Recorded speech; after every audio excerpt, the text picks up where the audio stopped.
Bom dia, meus amados, a graça e a paz do Senhor. Eu sou o pastor Rômulo Pereira, da Igreja Batista, Palavra da Graça, e hoje nós vamos estudar os Atos dos Apóstolos, capítulo 11, verso 18, que nos diz: ouvindo isso, não apresentaram mais objeções e louvaram a Deus, dizendo: então Deus concedeu arrependimento para a vida até mesmo aos gentios. Bom, meus amados, como vimos comentando, esse aqui foi a primeira grande debate dentro da igreja cristã. Será que os gentios, os pagãos, poderiam se converter, se batizar, caminhar com Cristo, serem salvos? Será que eu e você, talvez você seja um gentio, gentio é aquele que não é judeu, será que a salvação envolve também nós, gentios? Sim, chegaram a essa conclusão, nessa pequena rusga, nesse pequeno debate, o apóstolo Pedro acabou conseguindo convencer os demais apóstolos e os demais irmãos de que isso era verdade. Enfim, e a primeira coisa que a gente vê, que é muito lindo, como esses irmãos tinham mais compromisso do que com a verdade, que nós vimos até comentando nos últimos vídeos, eles tinham mais compromisso com a verdade do que com preconcepções anteriores. Isso é muito importante, queridos, porque muitas vezes Deus quer nos levar a um caminho mais profundo, mais elevado, mais sublime, só que muitas vezes nós resistimos. Por quê? Porque aprendemos uma coisa lá atrás e às vezes aprendemos de uma pessoa sincera, de uma pessoa devota, de uma pessoa muito amorosa, mas que em dado aspecto, em dada questão, se equivocou. Mas porque a gente tem um compromisso até emocional com aquela pessoa que nos passou outros conhecimentos, outros que são verdadeiros, mas também passou aquele que é um equívoco, muitas vezes por esse apego emocional a gente não avança. E a gente não pode fazer isso, não podemos nem demonizar aquele que nos ensinou determinada coisa que hoje a gente entende que é equivocada, não podemos demonizar, porque a pessoa, na época, aquela pessoa específica, era sincera, era honesta, ela estava ensinando o que ela aprendeu. Ela realmente fazia com amor, fazia entendendo que aquilo era verdadeiro, mas não era. Então não demonize aquela pessoa porque, como a Bíblia diz, você examina todas as coisas, retém o que é bom. Retenha, e com muita gratidão por ter recebido muito ensino, muito amor, muito carinho. Mas por causa disso, não é porque você ama aquela pessoa e ela te ensinou muita coisa boa que você é obrigado a engolir tudo. Inclusive algo equivocado, não, meu irmão. Aqui os apóstolos, eles aprenderam muita coisa importante com os judeus, nas sinagogas, aprenderam o Antigo Testamento, aprenderam toda a aliança de Moisés, aprenderam diversos princípios e valores da sabedoria divina, mas por causa disso eles iam ficar limitados a outros conhecimentos que ou já passaram ou que realmente nem mesmo tinham uma base escriturística adequada, como esse princípio de que os gentios estão excluídos, porque o próprio Antigo Testamento já trata disso e coloca Deus como um Deus que quer abraçar o mundo inteiro. Então, cuidado para que preconcepções, ou algo que você mesmo colocou aquilo como verdade para você, ou vem da sua cultura, tem uma cultura arraigada, não te impeça, como nós vimos, de avançar e você acaba se opondo a Deus, o que é muito complicado. Então foi um movimento muito corajoso, muito desprendido, e que exige humildade, exige uma maturidade, a pessoa que consegue avançar. Porque muitas vezes o jovem na fé, ou a pessoa meio imatura, ela se apega demais a algumas coisas e não avança, não entende que a maturidade requer que a gente avance sempre, que a gente evolua sempre. Amanhã, depois da manhã, se você estiver aberto, Deus vai te ensinar coisas novas, vai trabalhar no seu coração, vai te transformar. Nós não somos seres terminados, completos, nós não somos uma obra acabada, nós estamos em obra. Nós seremos obra finalizada quando formos para a glória. Então a gente vai aprender muita coisa, avançar muita coisa.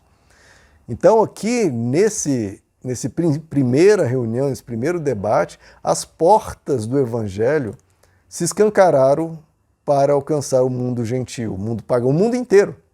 Né? Porque antes a pregação estava limitada apenas aos judeus, o que era obviamente um absurdo, porque Jesus havia dito. Você vê como as preconcepções impedem o ser humano, às vezes até de enxergar, de ouvir algo claro que Jesus disse, que não requer uma interpretação, uma hermenêutica, uma tradução do grego. Não, Jesus disse: ide, pregai o evangelho a toda criatura, batizando em nome do Pai, do Filho e do Espírito Santo. Qual a dúvida aí? Existe alguma questão? Não, ide pregar a toda criatura. Mas, irmãos, muitas vezes as preconcepções estão tão arraigadas em nós, estão tão enraizadas, que a gente ouve, acha que entendeu, mas não pratica, não vive, e acaba aquilo caindo no esquecimento e voltamos àquilo que a gente aprendeu lá atrás e a gente não avança. Então, esse movimento aqui, primeiro, foi um movimento novo.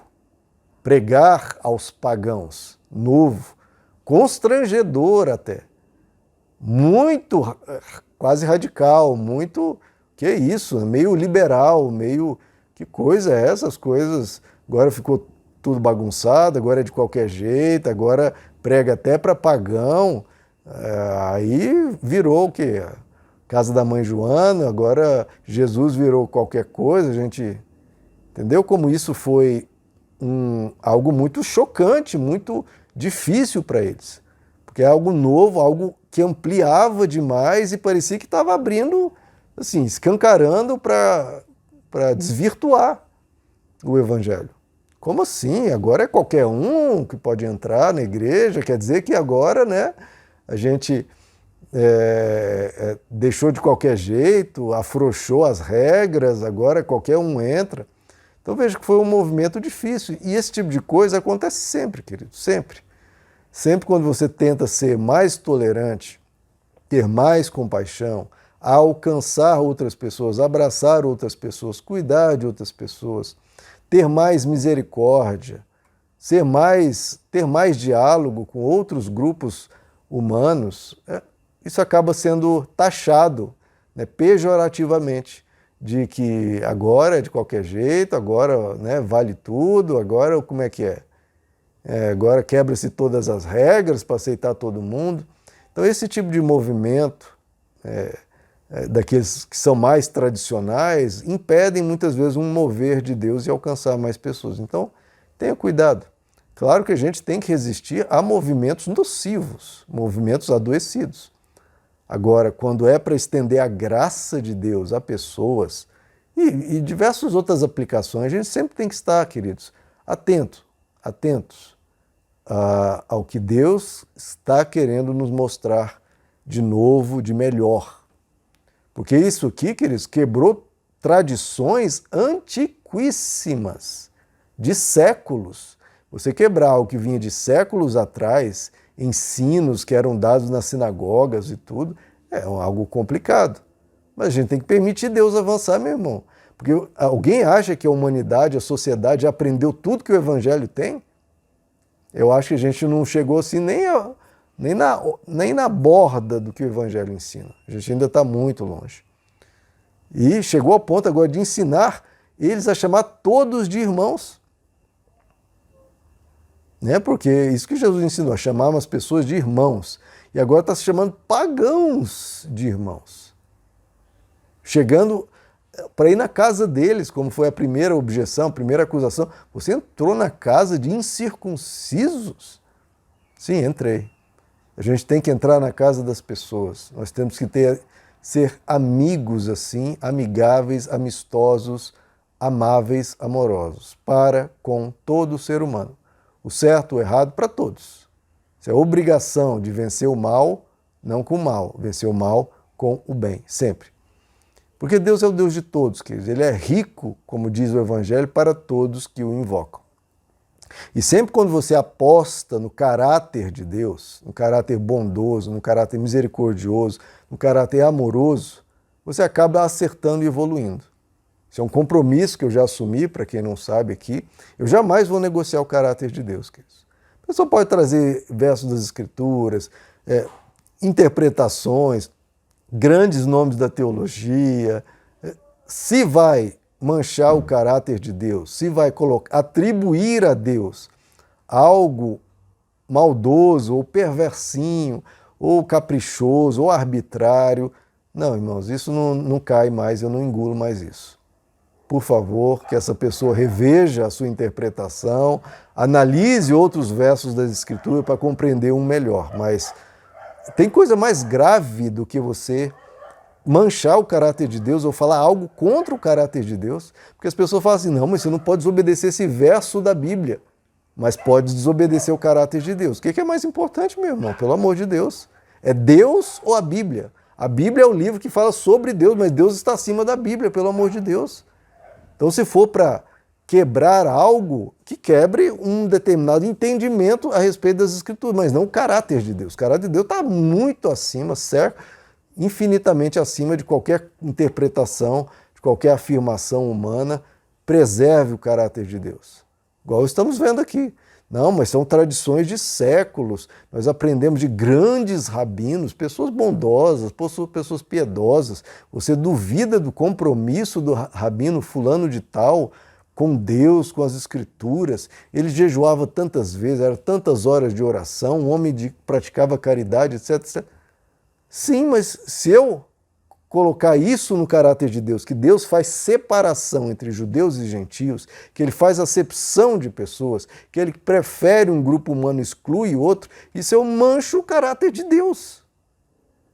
Então, aquele rabino, aquele ensino espetacular de séculos, pode ter sido muito bom em vários aspectos, em vários ensinos, mas nesse ponto está equivocado, pelo amor de Deus. Pelo amor de Deus. Respeite o caráter de Deus, respeite quem Deus é. Isso é maior do que qualquer coisa, meu irmão. Maior do que qualquer tradição, do que qualquer denominação, do que qualquer afirmação de quem quer que seja. Deus está acima. Então, que a gente não se oponha a Deus, não resista a Deus e não atribua a Deus nenhuma falha, nenhuma mancha, porque depois quem paga o preço é o Evangelho. São pessoas se afastando porque as pessoas enxergam o óbvio. Isso aqui é separatista, isso aqui é preconceituoso, isso é intolerante, isso é mal. Mas que Deus é esse que é mal? Que ensina as pessoas a segregarem outras, a dividirem em vez de aproximarem. Que ensina, né, você quase ter um ódio, uma raiva, uma intolerância, uma malignidade piedosa contra o outro. Não. Deus não é assim, Deus não pode ser assim. Então que a gente honre a Deus, respeitando em especial quem Ele é, porque assim, aí sim, a gente avança. Meus amados, que Deus lhes abençoe, a graça e a paz do Senhor.